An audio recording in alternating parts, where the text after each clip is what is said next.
Assalamualaikum warahmatullahi wabarakatuh. Perkenalkan, saya Raudah, peserta Latsar CPNS tahun 2022.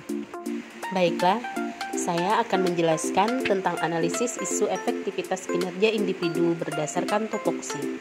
Praanalisis. Sebagai bidan pelaksana di ruang bersalin dan nifas, saya menemukan beberapa isu yang akan saya angkat. 1. Kurangnya kepatuhan pengunjung dalam pembatasan jumlah pengunjung di ruang nifas di masa pandemi. Yang kedua, kurangnya kepatuhan penunggu pasien dalam pembatasan jumlah penunggu yang menginap di ruang nifas di masa pandemi. Yang ketiga, menjemur pakaian di dalam ruang nifas. Tahapan penyelesaian isu yang selanjutnya adalah menapis isu dengan USG. U artinya urgensi, seberapa tingkat keurgensian suatu masalah. Yang kedua S, seriousness, yaitu tingkat keseriusan. Dan yang ketiga growth, yaitu perkembangan isu. Saya menggunakan skala nilai 1 sampai dengan 5, dari nilai yang paling kecil sampai nilai yang paling besar. Penilaian kualitas isu. Yang pertama, kurangnya kepatuhan pengunjung dalam pembatasan jumlah pengunjung di ruang nifas di masa pandemi. Nilai untuk urgensi yaitu 5, seriousness 4, dan growth 4. Total 13. Yang kedua, kurangnya kepatuhan penunggu pasien dalam pembatasan jumlah penunggu yang menginap di ruang nifas di masa pandemi. Untuk nilai urgensinya 5, seriousness-nya 5, dan growth-nya 4. Total 14. Isu yang ketiga yaitu menjemur pakaian di dalam ruangan nifas. Urgensinya 3, seriousness-nya 4, dan growth-nya 3, total jadi 10. Di sini kita dapat melihat skala prioritas. Nah, yang terlihat yang paling banyak total nilainya adalah poin nomor 2, yaitu 14, dan ini yang akan menjadi prioritas. Selanjutnya, kita akan mendalami dan menganalisis isu menggunakan diagram fishbone, yaitu dari segi manusia, rendahnya kesadaran menerapkan prokes, rendahnya kepercayaan pada COVID-19. Dari segi sarana, jauhnya jarak antara rumah sakit dan tempat tinggal sehingga pengunjung dan keluarga pasien ada yang menginap.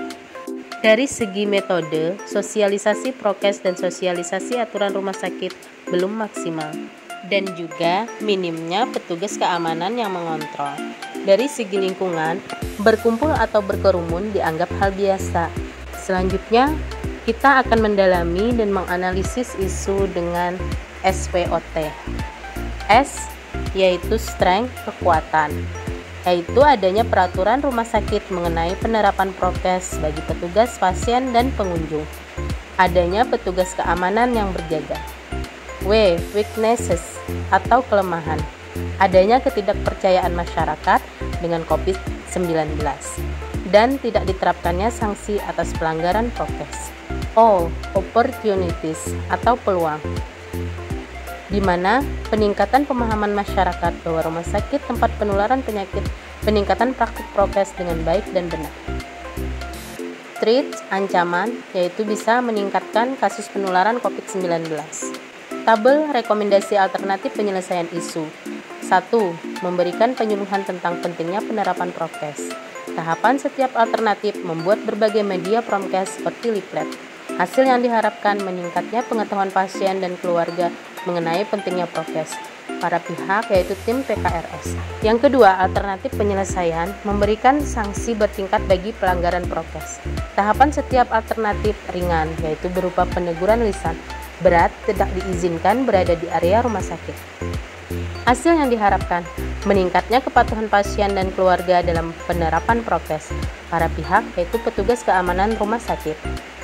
Alternatif penyelesaian yang ketiga yaitu memberikan sosialisasi aturan rumah sakit tentang jumlah penunggu pasien. Pada tahapan setiap alternatif yaitu membuat tulisan berupa tempelan dinding. Kedua, menggunakan himbauan berupa audio yang sudah direkam.